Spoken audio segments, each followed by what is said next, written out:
Hello everyone, welcome to the third and final part of our global travel series for SAP Concur Conversations podcast. I've thoroughly enjoyed talking with Tony McGettrick from our global travel partner BCD and also Daryl McGarvey from SAP Concur on a variety of topics, and I'm really looking forward to uncovering more insights from the travel community. To get this started, Tony, could you take a few minutes to introduce yourself just in case people haven't watched the first two editions yet? Yes, Alistair, thank you, and hello everybody again. Tony McGettrick, I'm the Director and VP of Sales and Marketing for BCD Travel.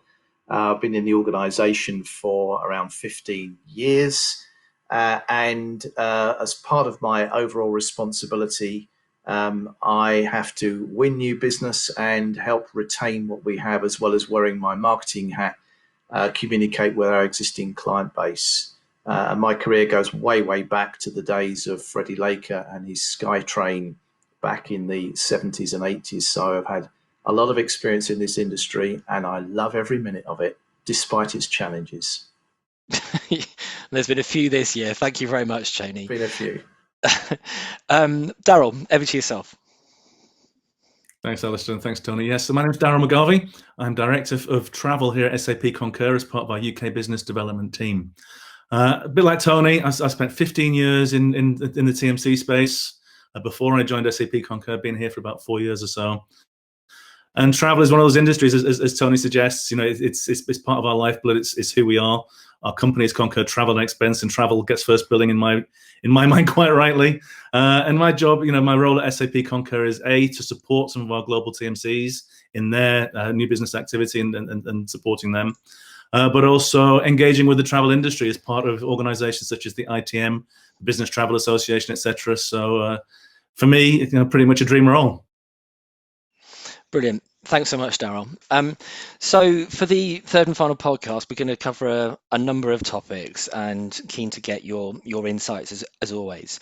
To kick things off on a lovely one, which we always like to talk about, is Brexit and the impact that this will have on business travellers and travellers in general. But I'm going to narrow it down to something that will really impact the business traveller, and it's VAT. Which I know is a topic that we all love to talk about, but specifically VAT on hotel stays and the impact at the end of the calendar financial year, obviously end of March, beginning of April, that due to Brexit, we're going to have to go back to a paper-based system with the HMRC. I'll come to you first, Tony.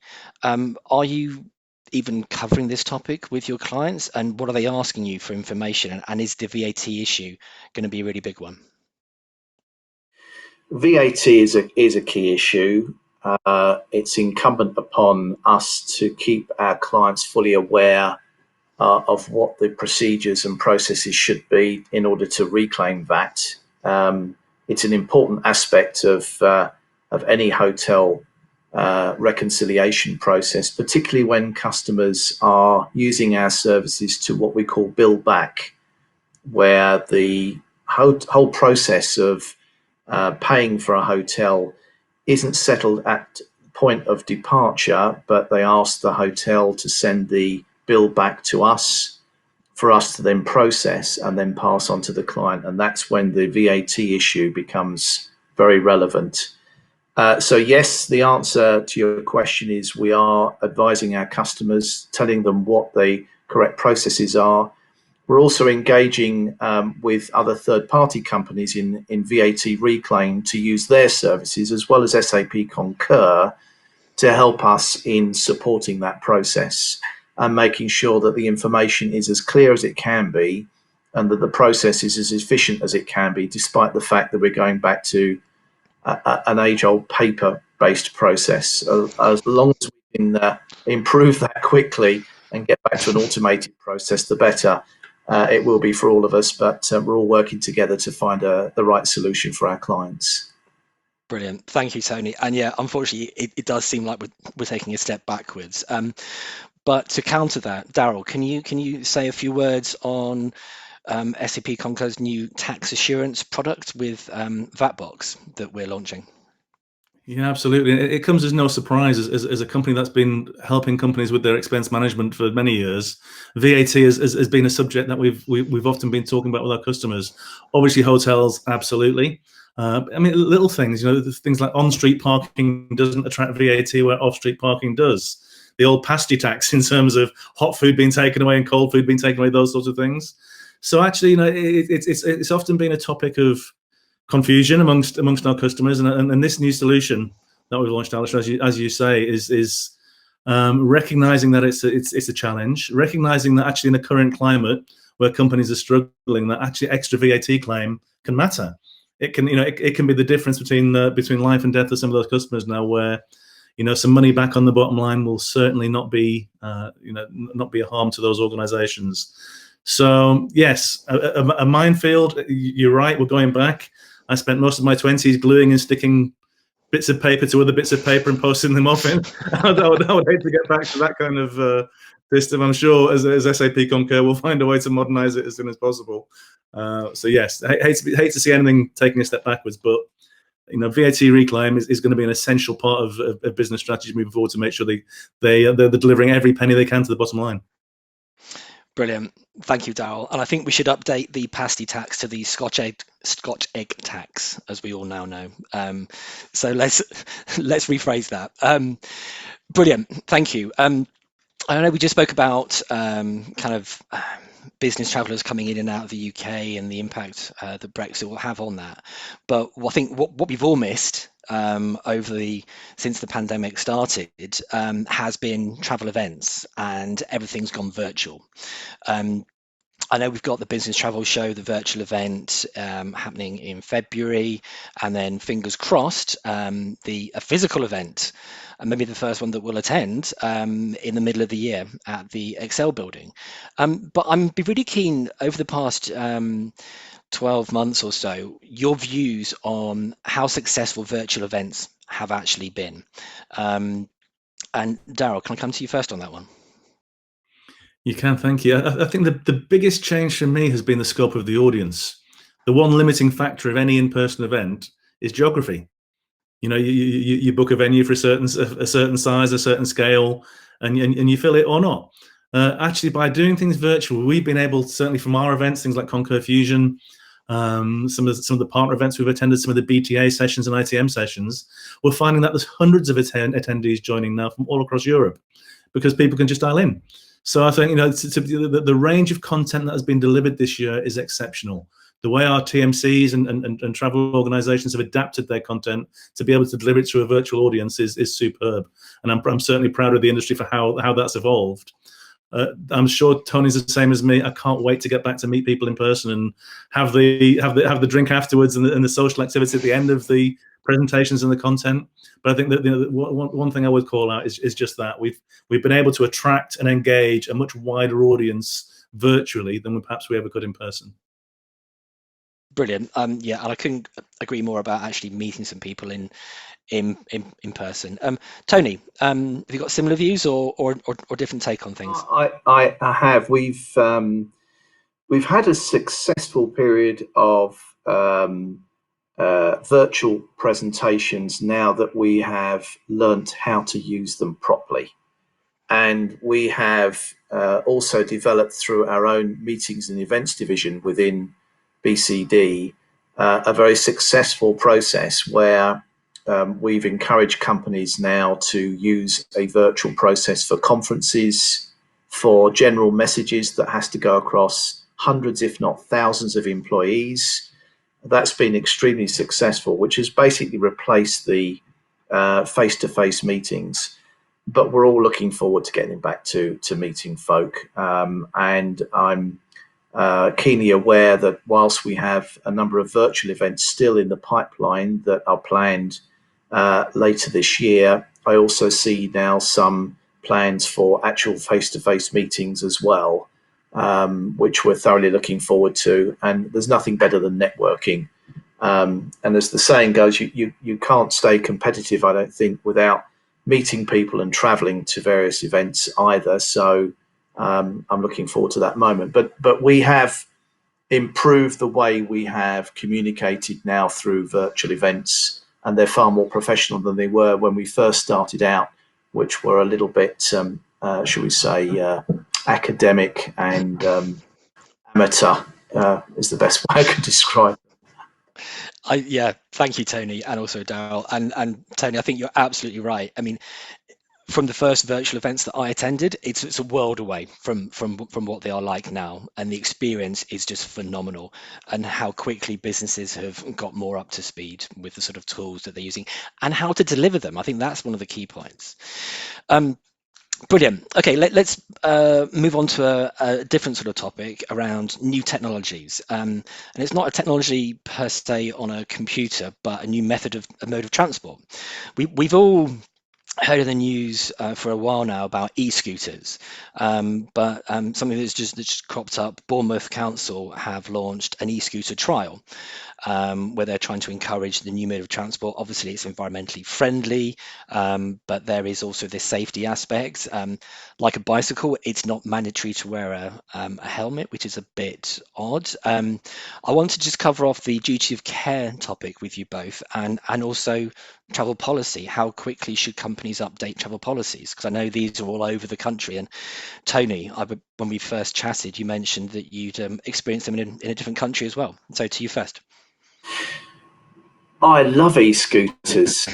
I think they're absolutely brilliant, but I think they're also potential death traps. I was fortunate enough to use e-scooters. I went to San Diego, which across the city they use e-scooters everywhere. They do encourage people to use the roads, but guess what? People don't. They use footpaths as well. I've seen very sort of many near misses, I have to say, and also they don't have to wear helmets. And it was interesting talking to the local population that suddenly there's an influx of people heading to the hospital with various injuries, particularly head injuries and various other injuries, as the scooters can go up to 15, 20 miles per hour. So they're pretty nimble. And whilst I think they're great fun, it's a brilliant way to get around any particular city or location. I can't imagine many companies are going to allow their employees to encourage them to use this without the proper safety regulations and the safety gear that they'd have to wear. I would imagine it's too much of a risk for most companies to encounter that with any of their employees. Yeah, that's a very interesting point, and I probably agree with you. Daryl, what have you been hearing? Yeah, much the same as Tony, to be honest, Alistair. I think if you think about ground transportation generally, it's still the potentially the biggest area of risk. When you speak to ISOS, they identify as the biggest area of potential risk, because companies will have a travel policy that says 4 directors can't be on the same plane together, but there's nothing in the policies to stop them jumping in the back of an Uber together. Or in this case, getting on a scooter now. Whether you'll see the chief exec of a large PLC jumping on an e-scooter in Bournemouth, I'm not so sure. But I think in terms of the idea behind it is sound. I think trialing and trying to get us out of combustion engine vehicles and onto greener transport is definitely a good thing. But as Tony says, I think we talked in the last podcast about insurance risk and COVID and other things, and that was being a blocker to travel. I can't imagine many business travel insurance policies will be encouraging people to jump onto an e-scooter without a helmet on before or after their meeting, and for that matter, before or after having a drink after their meeting. So I think that there's a risk to how somebody would want to use the e-scooter, before and after a drink, and certainly from a in all seriousness, from an insurance perspective and a corporate governance and a duty of care perspective, I can't necessarily see an e-scooter catching on, but I would encourage any move towards greener transport, certainly. Yeah, and I think e-scooter usage after a couple of beers is a different podcast altogether, Daryl. But anyway, so but I think with all these sort of things, there are going to be teething problems, and it's great that these regions and across the world are trialing them, because it's a different way for us to get around, and as you said, Daryl, to not use the combustion engine, and things will evolve, which is really great. a bit of a change in shift now. I want to focus on different applications or new upstart companies, or sorry, startup companies that that could be aiding in this current situation we're in. I know I've come across Uber. We've got Uber Safe now, and I know from SAP Concur we've got TripIt Pro with some safety elements within that and sustainability. But Tony, have you seen any new companies? Are you partnering with any really interesting, innovative companies that could support your customers? Yes, we certainly like to partner with a number of organisations through BCD's Solution Source program. We encourage startups to come and show us their capabilities to see if it's something that our corporate clients can take benefit from. And furthermore, there are lots of our own clients who say, we saw this brilliant app or this brilliant system that we think might be beneficial for our own organisation. Could you have a look at it?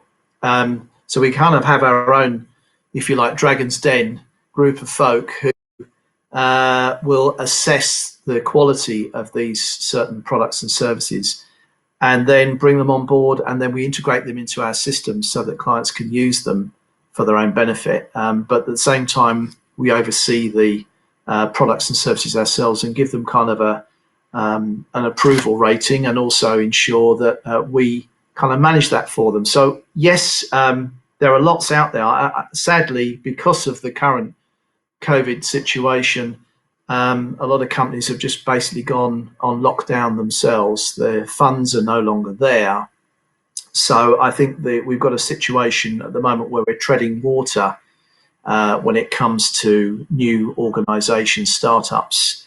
There are plenty out there that are ready to be relaunched, and I will hope that a number of these do survive this crisis and that are able to bring their brilliant ideas to the market, because you might call them disruptors, but we like to see new entrants coming in with fresh ideas and processes that we can benefit from, and then piggyback off their brilliant products and services, because a lot of these are very innovative. I saw one the other day where a lot of voice activated models are now being used to use chat and that type of activity to talk to sort of Alexa type processes and get information just by talking to certain things. That's something that's certainly being explored, but there's a lot out there, and we encourage those companies to continue to come up with these fresh ideas, because our clients will use them. Yeah, I couldn't agree more, Tony. Daryl, any view from yourself? Have you seen anything really cool? It's honestly not too much more to add to what Tony had to say. As you know, we have our own app center ecosystem with lots of app partners, from everything from ride sharing to EY, who provide advice around compliance in an automated manner. But I think right now, anything that enables really good on-trip messaging between travelers and either their families and friends. So you mentioned TripIt.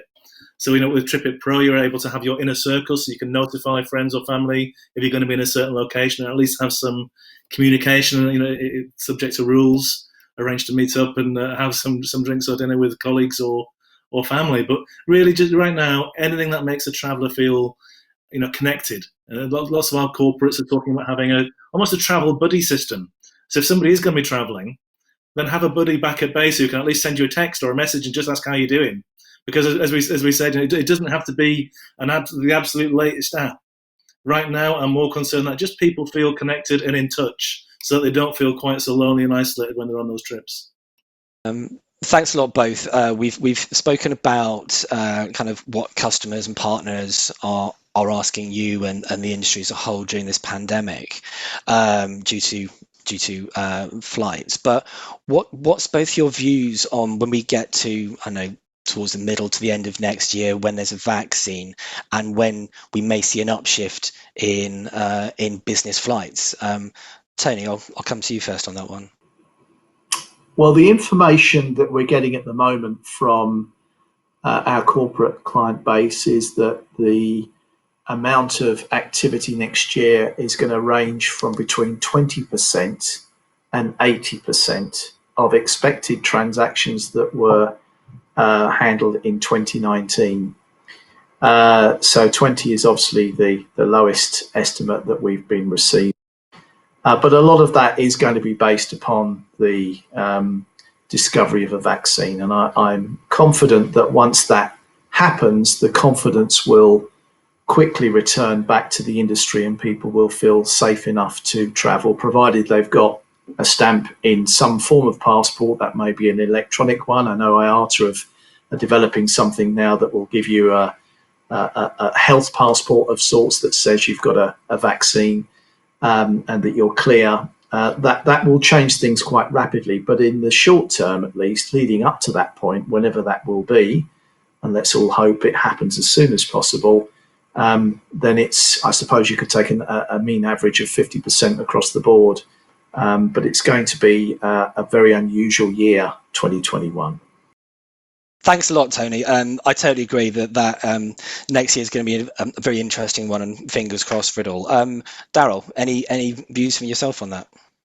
Yeah, thanks, Alistair. And I think just the very fact that we're sharing content electronically like we are today is indicative of the fact that companies and corporations have learned how to replace many, the daily rigmarole of unnecessary internal meetings, face to face with collaborations like this. It can happen with Teams and Zooms quite happily. So I don't think there'll be any move away from this in the medium term. I think this will become the new norm in terms of how people collaborate internally within their organizations.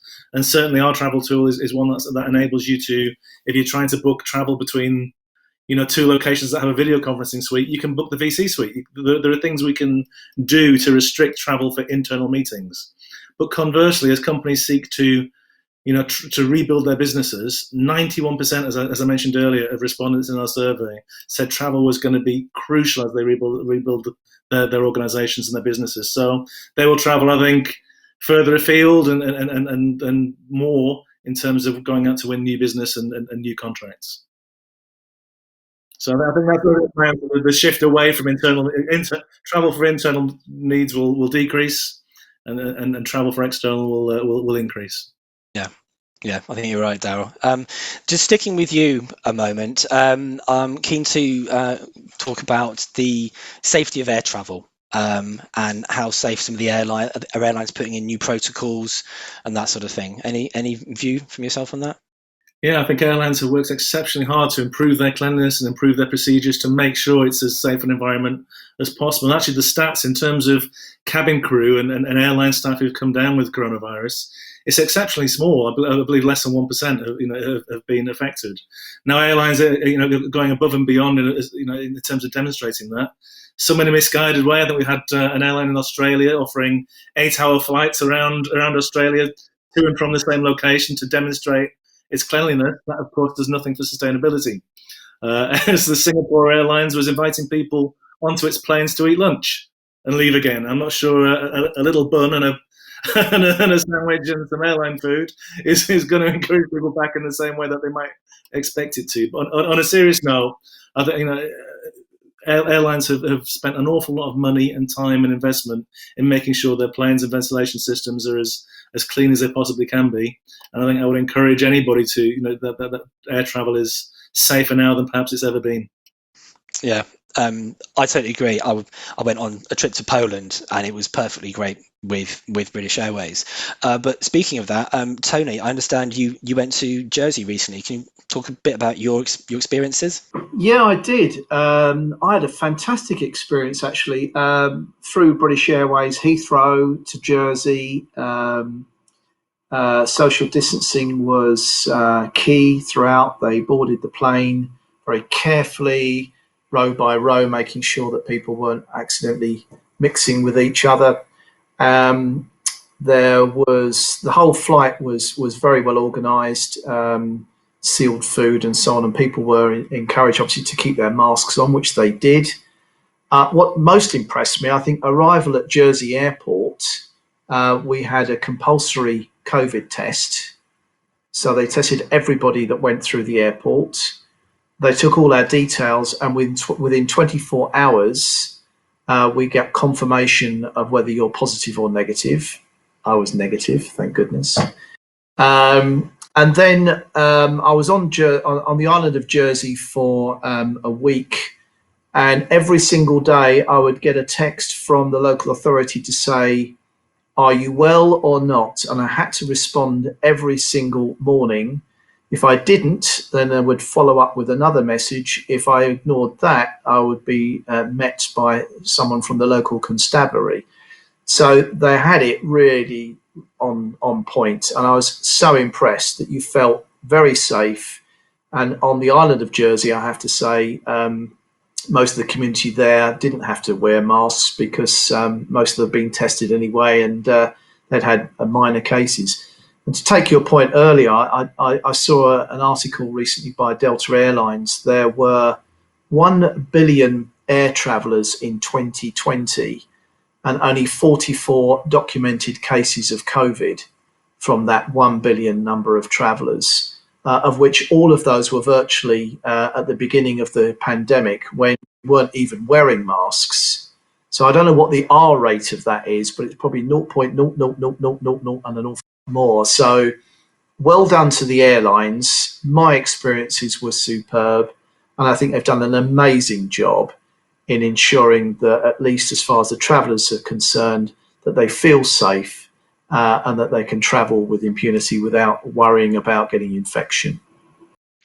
So just to close things up, as this is the last podcast in the series, I want to get a couple of quick fire things from you both. That what are you most looking forward to when you're allowed and able to go back on your first business trip?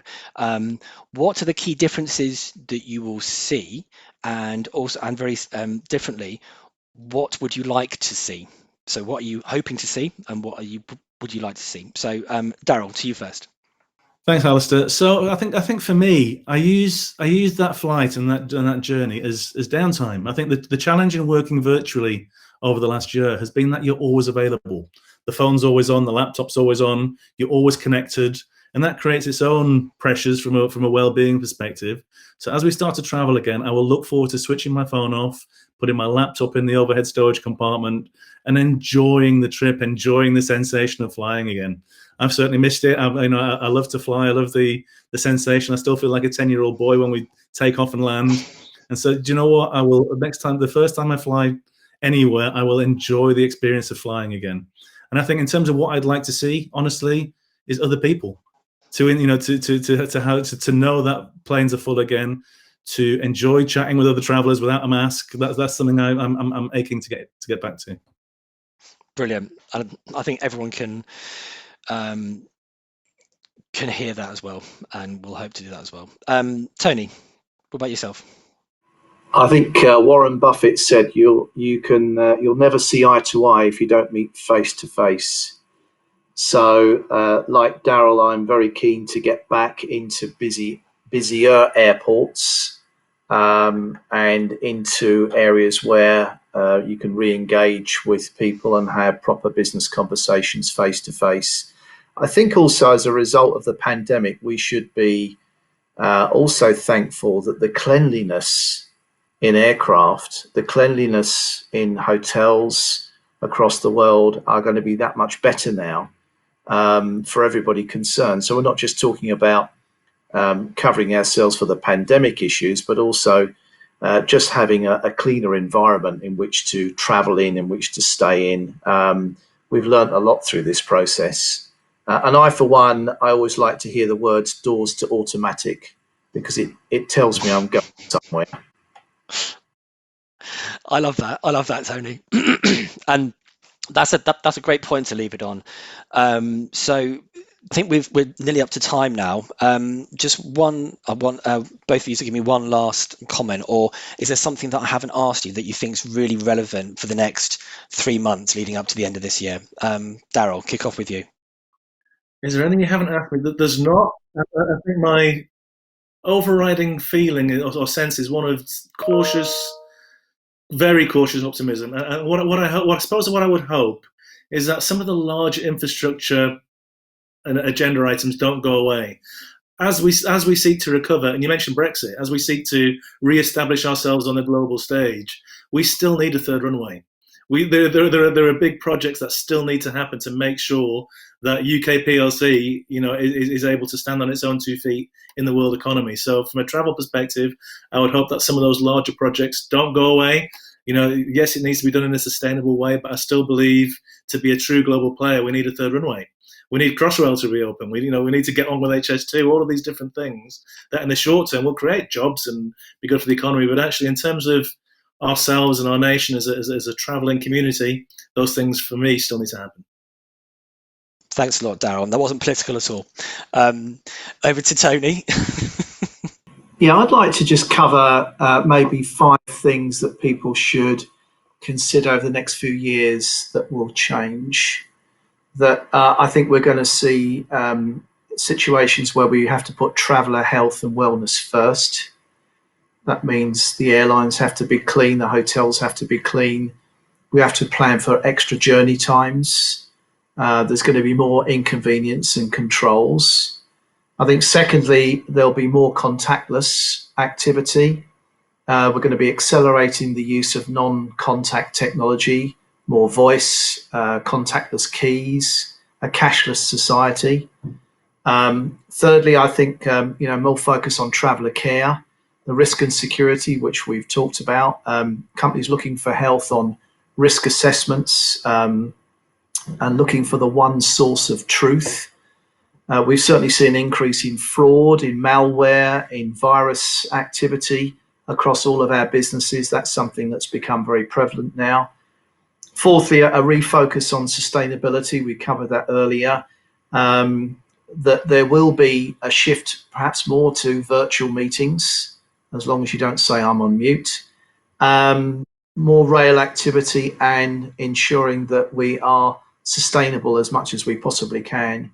And finally, be prepared for stop-start, because we could find that this awful pandemic may continue, maybe in other forms, and we're going to have to get used to the fact that we may have local lockdowns either in a city or in a country, and get used to 1 minute we're working normally, next minute we're not.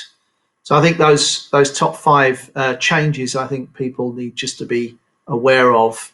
But ultimately, I don't think you cannot stay competitive without travelling. So one would hope that the travel community, God rest us all, will be flying and travelling again very soon. Yeah, I couldn't agree more. Thank you for those final words. So it just leaves me to say thank you so much, Tony McGettrick from BCD, for joining us today, and also Darryl McGarvey from SAP Concur.